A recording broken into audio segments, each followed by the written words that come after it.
Last जो topic हम लोगों ने डिस्कस किया था वो ये था कि अगर हम दो स्फेरिकल शेल्स को या दो स्फीयर्स को अगर हम वायर से ज्वाइन करते हैं तो इनिशियल जो चार्ज उन पे डिस्ट्रीब्यूशन था वो कैसे चेंज हो जाएगा।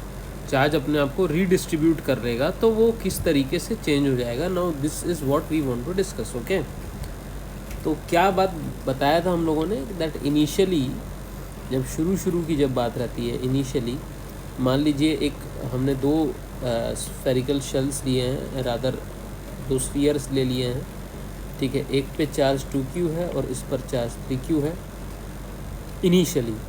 अभी ये वायर से नहीं जुड़ा था, फिर बाद में अगर ये वायर से जुड़ जाता है, जुड़ने के बाद कुछ चार्जेस रीडिस्ट्रीब्यूट होते हैं और उसके बाद वायर को कट कर दिया जाता है। तो फाइनली चार्जेस रीडिस्ट्रीब्यूशन होने के बाद फाइनल चार्ज कितना है after joining, find final charge distribution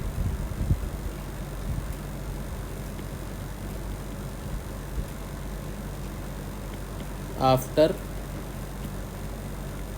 joining of both the spheres।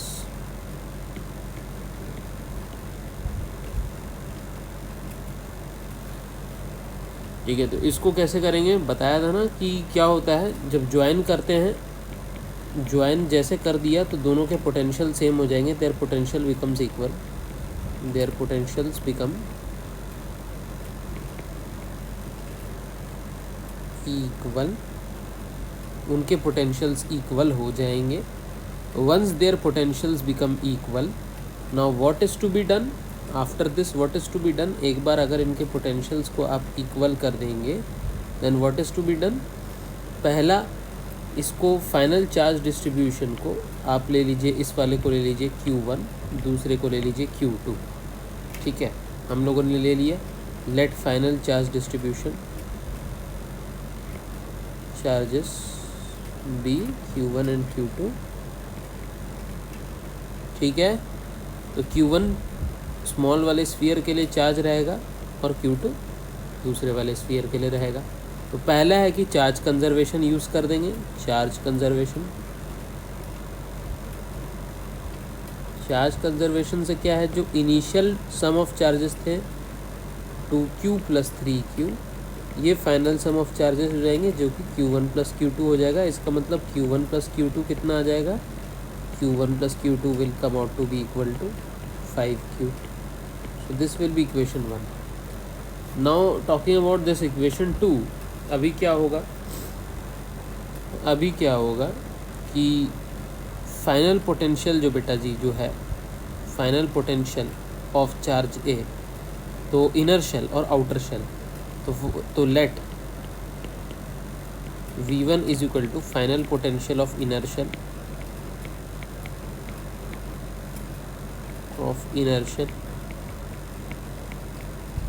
and V2 is equal to final potential of outer shell,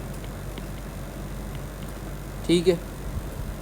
तो अभी V1 और V2 कितना आ जाएगा, इस पे फाइनल चार्जेस Q1 और Q2 है, इस चीज़ का ध्यान रखने का है ना। तो अभी देखना भाई, अभी इनर शेल की बात करते हैं, है ना।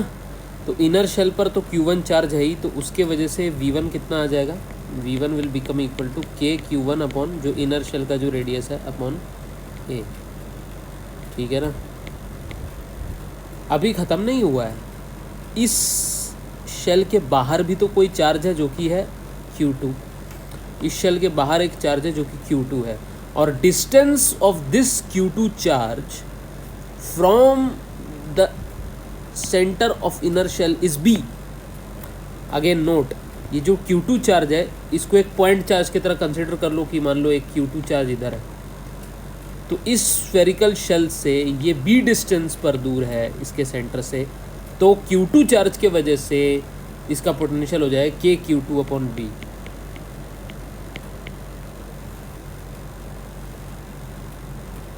ठीक है, पहली बात तो ये होगी। दूसरा, अभी हम पोटेंशियल ऑफ आउटर शेल देख रहे हैं, पोटेंशियल ऑफ आउटर शेल। तो अभी आउटर शेल के सरफेस पे कितना चार्ज है, Q2 है फाइनल चार्ज, तो इसकी वजह से KQ2 अपॉन B आ जाएगा।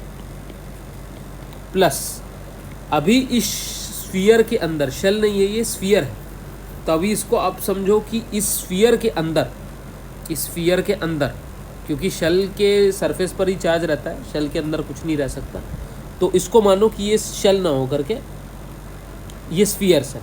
तो इस स्फीयर के अंदर भी एक चार्ज है जो कि Q1 चार्ज है ना। तो ये हमें पता, चाहे आप शेल भी कंसिडर कर लोगे तो उससे कोई फ़र्क नहीं पड़ेगा। Will explain how. अगर ये स्फेरिकल शेल होता तो इसके अंदर इलेक्ट्रिक फील्ड को हम लोग कितना लिख देंगे, 0 लिख देंगे। लेकिन इलेक्ट्रिक फील्ड 0 होने का मतलब पोटेंशियल 0 नहीं होता है, ठीक है। उसी तरीके से अगर इस स्फीयर के अंदर एक चार्ज कुछ मौजूद है तो उस स्फीयर के वजह से, उस चार्ज के वजह से, ठीक है, इस स्फीयर पे एक्स्ट्रा पोटेंशियल लगेगा। और वो कितना लगेगा, Q upon K charge enclosed upon इसका रेडियस, बड़े वाले इसका रेडियस, स्फीयर का रेडियस। तो K into charge enclosed inside the sphere which is Q1 upon बड़े वाले का रेडियस अपॉन B। तो K Q1 अपॉन B, ठीक है ना। ये चीज़ समझ में आ गई। तो अब हम क्या कर देंगे, इन लोगों के पोटेंशियल्स को इक्वेट कर देंगे। Now V1 is equal to V2 joining के बाद, ठीक है। तो V1 है K Q1 upon A plus K Q2 upon B। This means K Q1 upon A plus K Q2 upon B। This is equal to, this nothing but equal to K Q1 upon B plus ये V2 के बराबर है K Q2 upon B। तो K Q2 upon B, K Q2 upon B cancel हो गया, ठीक है।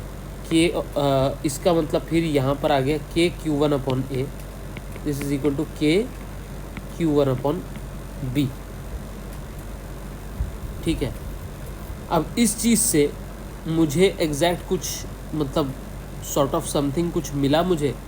Did I get something out of this by equating the two potentials, ठीक है। Did I get something by equating the two potentials right now, okay.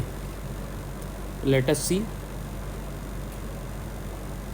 ठीक है। एक equation ये वाला आ गया। अभी आगे क्या करेंगे हम लोग, K Q1 upon A minus K Q1 upon B को 0 कर देंगे। तो K Q1 इसमें कांस्टेंट है, तो 1 upon A minus 1 upon B equal to 0 आ जाएगा बेटा। तो इसको अगर सॉल्व करेंगे K Q1 B minus A upon AB equal to 0। तो इसमें 3 ऑप्शंस हो सकते हैं। देखो ये एक मल्टीप्लाइड फॉर्म में है, तो या तो फिर K की वैल्यू 0 है, या फिर Q1 की वैल्यू 0 है, या B माइनस A की वैल्यू 0 है। अगर ये तीनों की में से किसी एक की भी वैल्यू 0 है तो ओवरऑल राइट हैंड साइड 0 से सही हो जाएगा। तो K तो 0 नहीं हो सकता है ना। B माइनस A 0 नहीं हो सकता है, क्योंकि अगर B माइनस A 0 हो जाए तो B इक्वल टू A आ जाएगा, जो कि गलत है, क्योंकि एक स्फीयर का रेडियस B जो है वो बड़ा है और A छोटा है। तो ऐसा तो केस है नहीं, है ना। तो क्योंकि this is not possible since B is greater than A, एक बड़ा शेल है एक छोटा शेल है। तो बेटा जी बच क्या गया, ये 0 नहीं है, ये 0 नहीं है, तो Q1 को 0 होना पड़ेगा। Therefore Q1 is equal to 0, ठीक है। और अगर Q1 0 बन गया तो फाइनल चार्ज Q2 कितना आ जाएगा, 5Q आ जाएगा, ठीक है। समझ गए आंसर। ये है टेक्निक इस टाइप के क्वेश्चन को सॉल्व करने का, ठीक है। सो फाइनल चार्ज डिस्ट्रीब्यूशन जो आ जाएगा, ये जो Q1 रहेगा ये 0 रहेगा और Q2 5Q आ जाएगा। इसका मतलब जब आप इसको ज्वाइन कर दोगे इन दोनों को, तो इसका जो 2Q चार्ज है ना, ये ऑटोमेटिक बाहर चला जाएगा और बाहर वाले का चार्ज 5Q हो जाएगा और अंदर वाले में अब 0 चार्ज हो जाएगा, ठीक है। आई होप सो कि अब इस टाइप के क्वेश्चन सबसे बन जाएंगे। लॉजिक बहुत ही ज़्यादा सिंपल है।